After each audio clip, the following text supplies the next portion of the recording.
guys! Welcome back sa akin channel. For today's video, magre-review tayo ng Sace Lady pero hindi complete, hindi siya complete products from them. Siguro mga 4 lang na products to kasi gusto ko lang muna i-try kung maganda ba talaga mga products ng Sace Lady. Okay, so for the base, I have here the Sace Lady All Matte Pore Invisible Face Primer. So mamaya natin ihihimayin to. So for foundation, I have here the Sace Lady Full Cover Concealer. For the brows, I have here the Tinted Brow Gel na may kasamang parang, alam mo yun, parang yan, stensils for kilay. And then a liquid glow out highlighter. So let's start applying it sa face ko. So, uunahin na natin yung primer. Dahil since primer to, and i-check nga natin, i-review natin kung mag-oil up siya for me, and kung may affect siya sa aking sensitive skin, guys. Half and half tayo. Yung kalahati, this side, lalagyan ko ng primer, and itong side na to, hindi. Para ma-check natin. Okay. Just a disclaimer, hindi to paid. Binayaran ko sila with my own money. So, brutally honest talaga tayo dito sa mga products ng Sace Lady. So, yeah. Let's start to apply this All Matte Pore Invisible Face Primer. Ayan lang siya. Ganyan lang siya kaliit. Ganyan lang siya kalaki pala. Kasi laki lang siya halos ng index finger ko. Ang sabi niya dito, it is minimizing facial pores, smooth, moisturizing, and flawless finish. Okay. Nung natanggap ko siya, ganito na itsura niya. So, hindi ko alam kung gamit na ba to or what. Ilalagay ko na lang yung price sa description box, pati na rin yung link ng pinagbilan ko nito para hindi na ako mahirapan.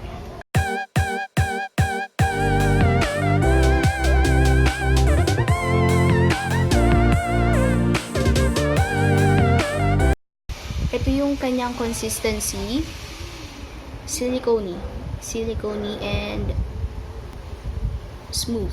So now let's start applying this primer on this side of my face, sa right side ko, na left side na. Okay. Ang dami kong nilagay, ang dami kong pinump. Okay.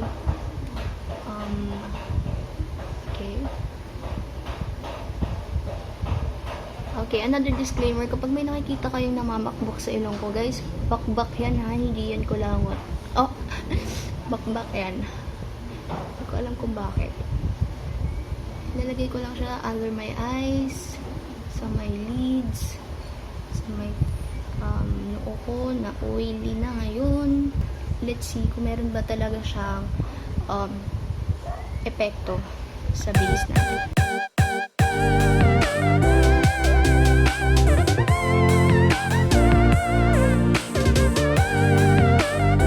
Okay. Titingnan ko nang malapitan yung aking face. Sa pores, na-minimize niya ng very, very, very light. Ewan ko kung nakikita ninyo. Pero, na-minimize niya ng very, very light yung aking mga pores. Compare dito na medyo malaki pa. Pero, sobrang konti lang ng difference. I mean, siguro if I will rank the difference between my face na may primer sa wala, parang 1 lang. Parang ito 10 yung pagka-open ng pores, ito parang 9 lang. Ganun lang yung naging hindi epekto, pero sa smoothing feeling, I must say na mas smooth nga tong part na to. Walang amoy yung primer, guys, ha, kung tinatanong niya, walang amoy. And that's a good thing for me kasi hindi siya bothering kasi wala siyang amoy. It literally mattes my face. Okay. Now, let's start putting the concealer. Okay. This is the Sace Lady Full Coverage Concealer. Ginagamit ko na siya for almost a month. Since the day that I received the product, ginagamit ko na siya kasi I just want to test kung magre-react ba to sa skin ko. para pagdating ng review ko and nakita ko na nagkaroon ako ng tigyawat, hindi ako malilito kung saan ako nagkaroon ng breakout, kung sa primer ba o dito sa concealer. So, kaya tinest out ko siya, and so far, wala siyang naging epekto sa akin. So, for the Sace Lady Full Coverage Concealer, again, the price, check nyo na lang sa description box, pati yung link. Sabi dito, it is smooth to apply, water resistant, mineral flawless, easy to blend, and long wearing. Sa time na ginamit ko tong cover nitong Sace Lady Full Coverage Concealer, ang masasabi ko na totoo doon sa kiniklaim niya is yung smooth to apply, easy to blend, and medyo flawless yung dating niya. Medyo lang. I haven't tried it na walang primer. Just yung ganun. So, let's try it. Itong side na to, moisturizer, sunblock, and whitening cream lang ang meron. Dito, lahat, pati primer. So, dito natin sinubukan yung primer, and ito yung kanyang consistency. It has a mirror on it, and totoo yung mirror niya, hindi siya nakakahilo. And kung gusto nyo makita yung paggamit ko nito ng sponge, i-link ko na lang sa baba kasi I know ginamit ko to sa School Makeup Routine College Edition ko. So, ayan. Kung sa sponge, okay rin naman siya i-blend. Sa brush, okay din siya. Which is, brush yung gagamitin natin for today. So, yeah. Ayan siya. Nasa pot siya. Pot concealer. Parang Mena style. Ganun. If you know Mena, ganun. Mena style. And then, yan. Black lang with mirror na maganda. Ayan. And then, yan. Dito yung kanyang barcode. It contains 6 grams. So, yan. Nakuha ko to ng ganito lang din. I mean, nakalagay siya dito ng nakaganito lang. So, hindi ko rin alam kung gamit na ba o hindi pa.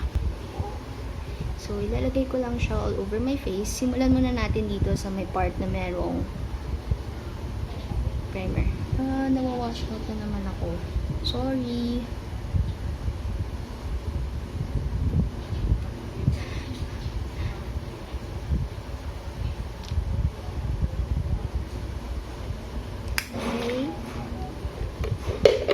And so far, na ginagamit ko siya, hindi naman siya mabilis mag-set. Katulad ng ibang foundation, bawa ganyan. Maiwan mo siya ng ganyan. Carry lang naman. Pero, para mas mamaniobra mo siya ng mas maganda, syempre, you have to blend it agad-agad. So, brush lang yung gagamitin ko, ay flat kabuki brush. And, again, ang kiniklaim niya is smooth to apply, full coverage foundation or concealer nga siya. And then, long wearing, easy to blend. Ayan, as you can see naman. It's very easy to blend.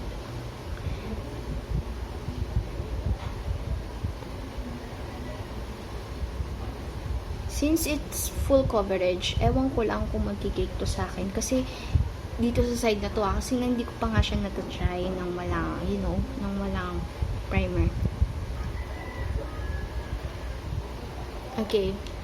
So, this is the coverage of the concealer with one layer. And I think it's a medium. No, light coverage lang siya for someone who has acne marks. Pero maganda yung pagkakalapat niya sa primer. In fairness. Okay. So, ayan. Yung kanyang coverage. Let's try to build up, especially dito sa part na to sa may cheeks ko, where I usually build up. So, dito lang sa part na to.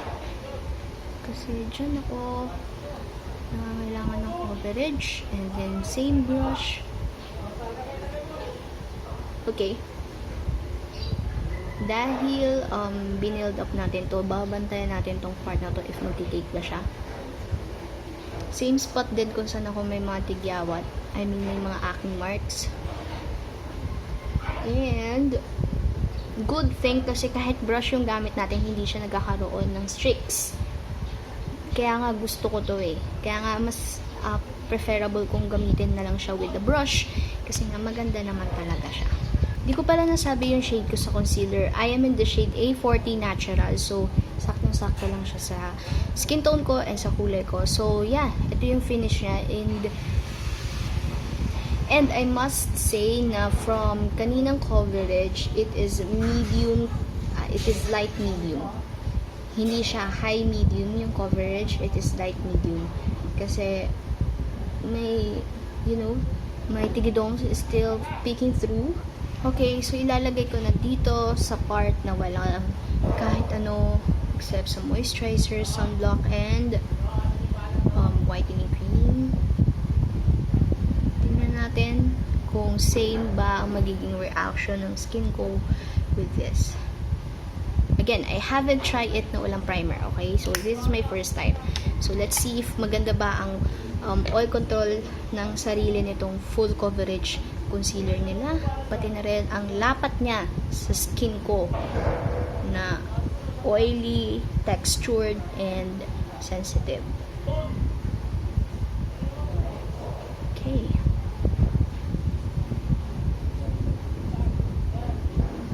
Tatanggalin ko lang yung hati. Okay. Oh! Guys, surprisingly, mas maganda yung dating ng walang primer.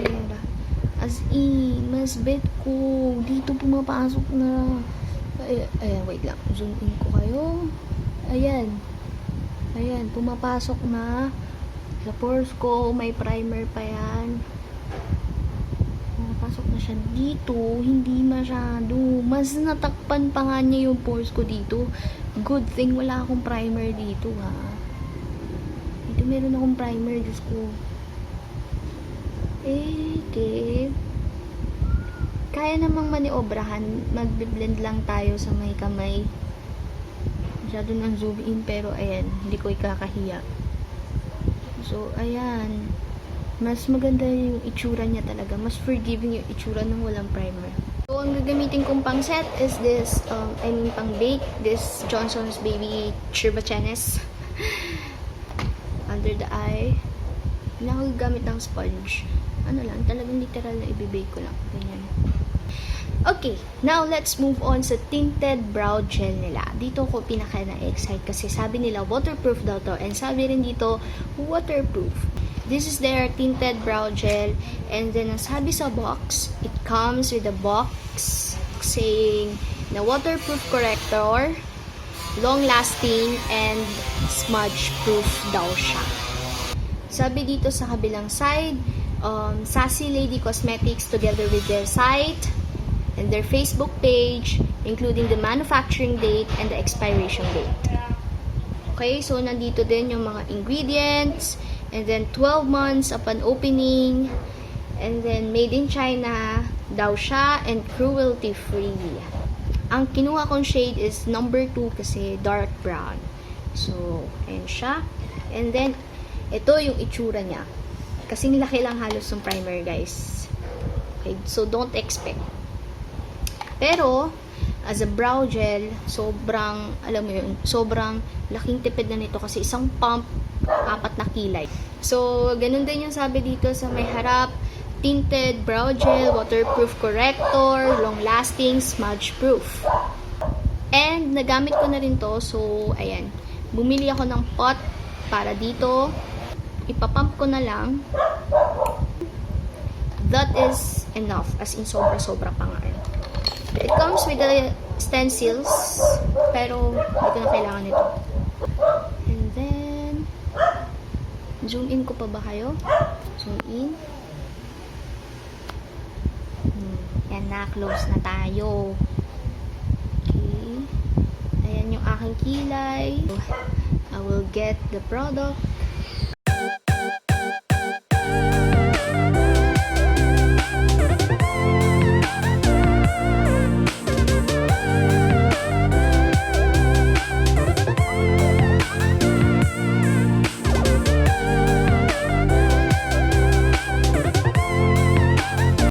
So, yan na yung kaya kong gawin. Ang hirap niyang gamitin. Pero maganda sana siya. Mahirap nga lang siyang gamitin for me. Pero so far, walang bleeding na naganap.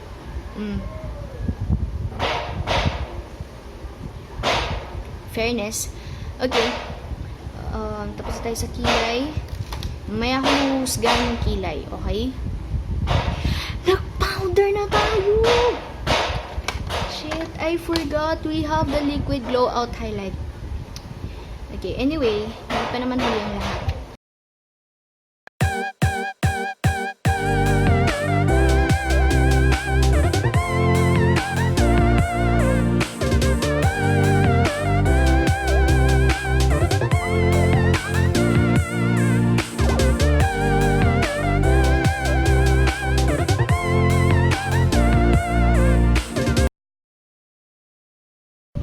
Initial thoughts about products.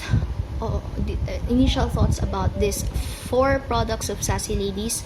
Unahin na natin yung primer. Okay, for primer, I'm not sure if may natulong talaga siya for my, for my large pores. I mean, for my invisible pores. Pero for me, sobrang naging smooth yung part na to. Pero, parang mas naging pore invisible itong concealer na to. I mean, napanindigan niya talaga yung Mineral Flawless. Kasi yung pores ko dito is sobrang, alam mo yun, nag-tighten up talaga compare dito na nagkikake pa, tapos nakahalata. Pero dito, na walang primer, hindi na ako nag-double layer. So, parang, I'm not sure if may natulong talaga tong primer na to for pores. But, let's see yung claim niya na all matte daw siya. Pero yung minimizing facial pores, yes, it does. Pero yung flawless finish, I think mas flawless finish talaga tong walang primer. Update ko kayo later dito. Okay, for Sace Lady naman na full coverage concealer, I must say, hindi siya full coverage. Low medium lang yung coverage niya, buildable to medium coverage. I mean, light coverage, buildable to medium lang ang coverage niya, hindi talaga siya full. Magiging full lang to kung wala kang masyadong imperfections. Smooth to apply, yes. Water resistant, maybe. I'm not sure with that. Easy to blend, yes. Even brush or sponge man yan, yes, ako dyan. Long wearing, I'm not yet sure, pero let's see. Especially dito sa side na walang primer. Okay, Mineral Flawless, yes, even walang primer, guys. Even hindi mo ginamitan ng primer nila, ng all matte for invisible face primer nila, guys, mas flawless talaga tignan to. As in, mas maganda yung pagkakalapat ng foundation dito sa walang primer kaysa sa may primer. Pero let's see if this primer will help for long-lasting netong Sace Lady niya.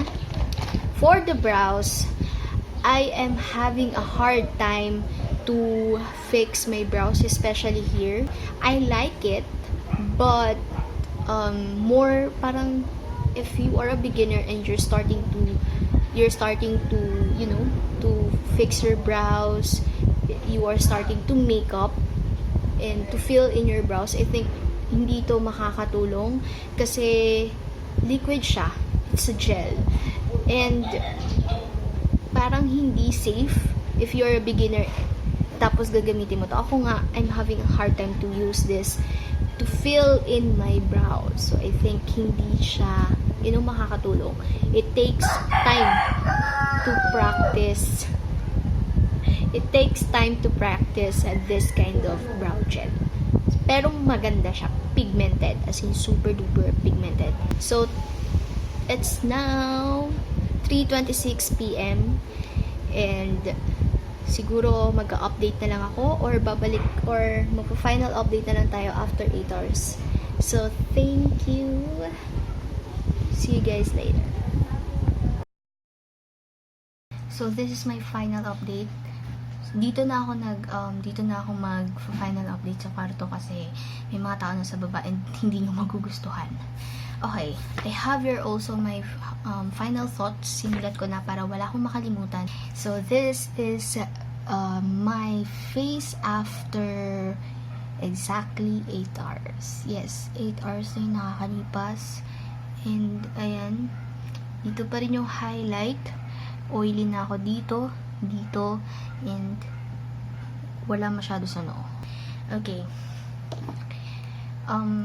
Final verdict about these 4 products of Sace Lady. Let's husgahan muna natin itong all matte pore invisible face primer.